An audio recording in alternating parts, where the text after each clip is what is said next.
Hello Internet, and welcome to a new tutorial. First of all, Happy New Year. I really hope this year is going to be a blast for everyone.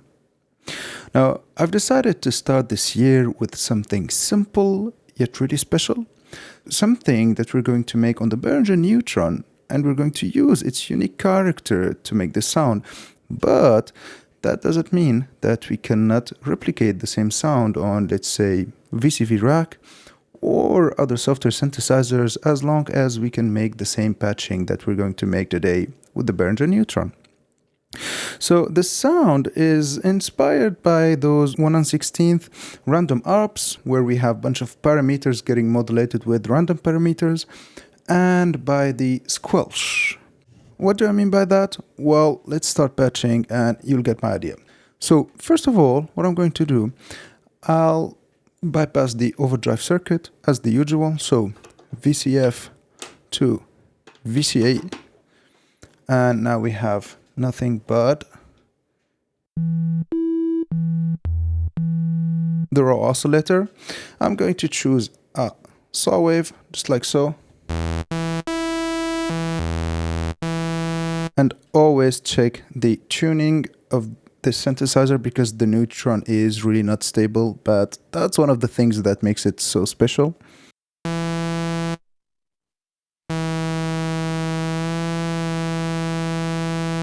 Perfect. Now, as I said, we're going to squelch. So to squelch, I'm going to route the second envelope to the pitch of the second oscillator, because we're going only to use the second oscillator, and I'm going to set the second oscillator to 16th. So I'll take the second envelope out. I will route it to the first attenuator. Now I'm routing it to the first attenuator just to have a control over how much we're squelching, let's say, or how much we're modulating the pitch of the second oscillator. And I'll take the first attenuator out, and we're going to the second oscillator. Now we have something that sounds like this.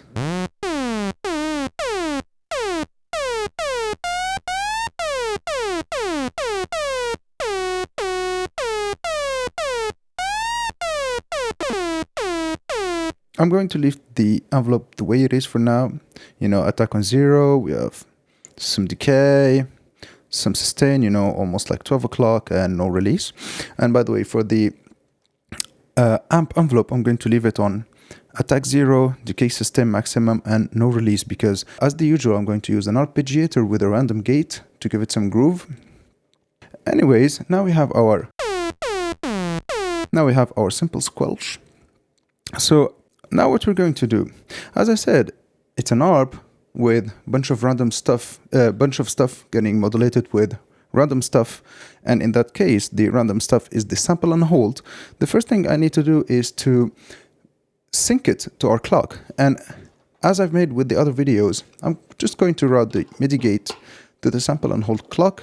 And this means that every time we get a note from the MIDI or from the ARP, the sample and hold is going to reset itself and fire up a random voltage.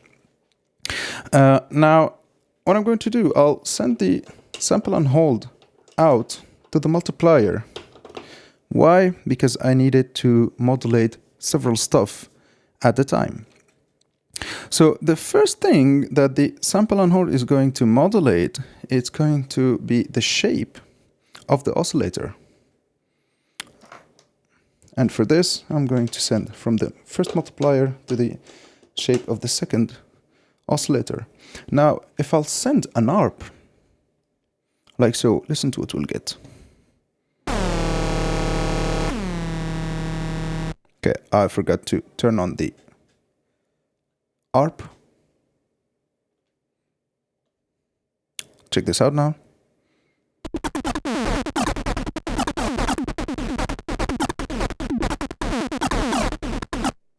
Now, the modulation of the shape of the second oscillator is going a bit too much to the triangle and the sine wave, and I don't want that. And there's a way to do it without the use of the attenuators, and it's just by turning the shape knob a bit to the left. Now check this out.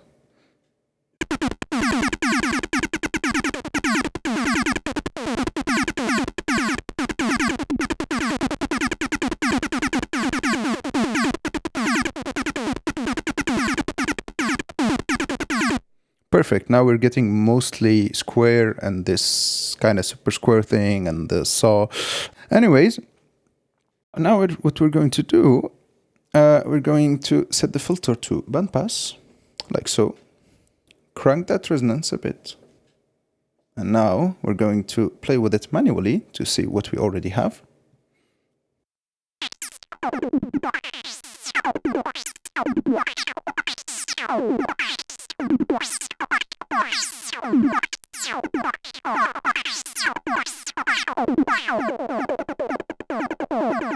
Perfect. We're already getting some squelches. Now, the thing with the squelch is that I want this pitch, second envelope to the pitch modulation getting modulated randomly. Now, there's a lot of ways to do it, especially that we have an input for the attenuator 1 CV. And I found that the simplest and the most, let's say, random way to do it is by assigning the assign output in here to the velocity. Now, the thing with this assign output is that it's unipolar.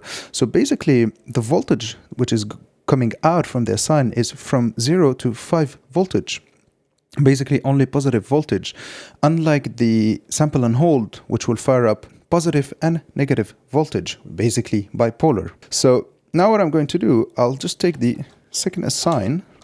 I'll take the assign output to the second attenuator. And by the way, if you don't know how to set the assign to be set to velocity, you just have to press the oscillator sing till the range button start blinking. And now with them, see, you can change what the assign output by changing the shape on the LFO.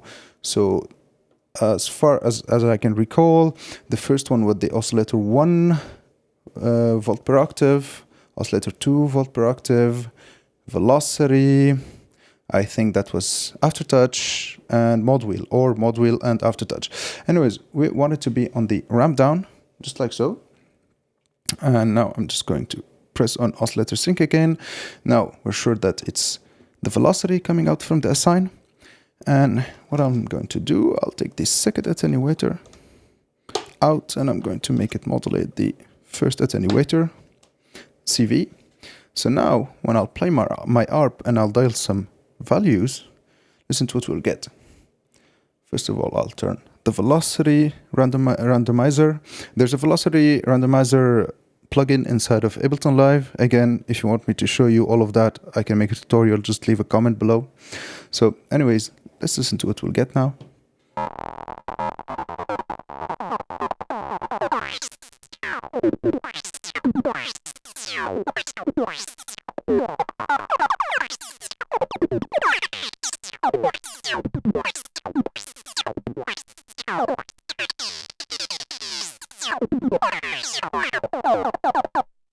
That's pretty nice so far.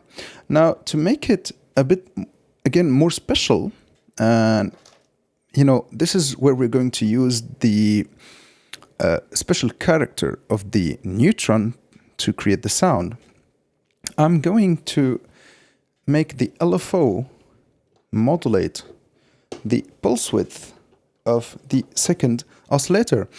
Now, what I'm trying to say here is that since we're modulating randomly the shape of the oscillator, and we have several shapes that the oscillator is switching between, and we're modulating the pulse width of the square waves in here, you know, the normal one and the super square thing, we're adding even more randomness to the sound because we're not always getting this pulse width randomization thing going on.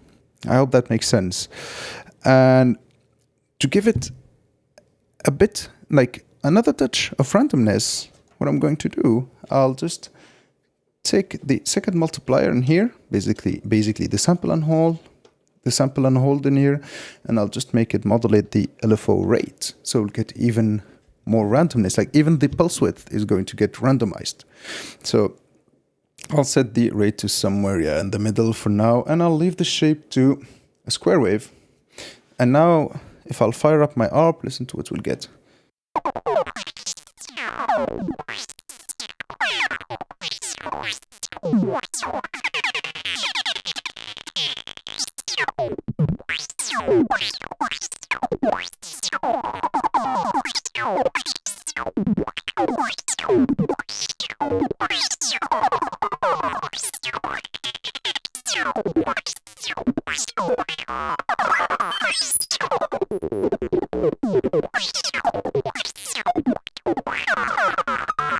For sure, you can play with the rate to get other results. You can play with the resonance, with the second attenuator. But for now, I really like the results that we have.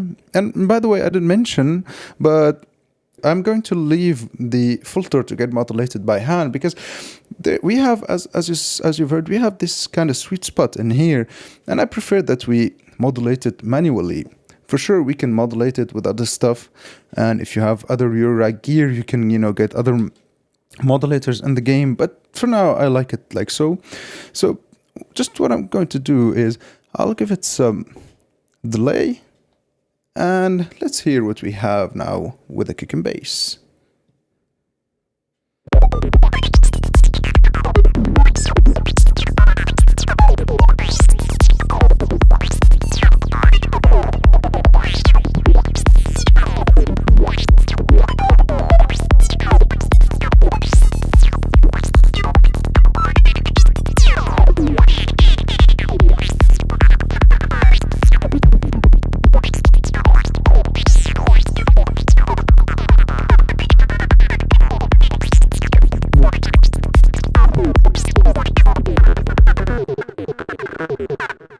Now, what I've done in here, I've just added some mod depth, and by default, the mod depth is pre-routed from the LFO to the frequency of the filter. Basically, it's a filter FM by the LFO.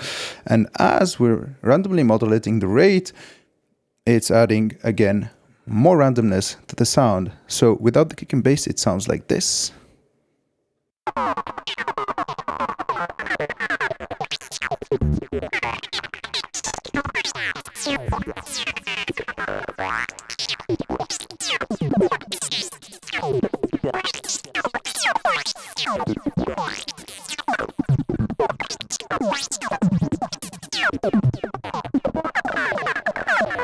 Now, let's add the kick and bass and see what we have.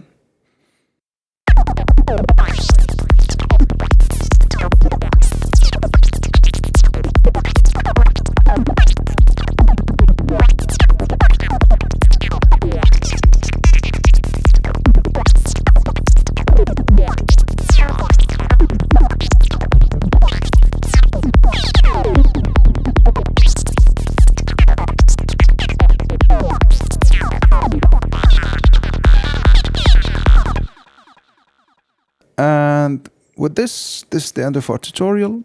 I really hope you've liked it. I really hope you've learned something new. And if so, and if you want to help me make more psychedelic music and more psychedelic tutorials, please consider becoming one of my patrons. Have a great one.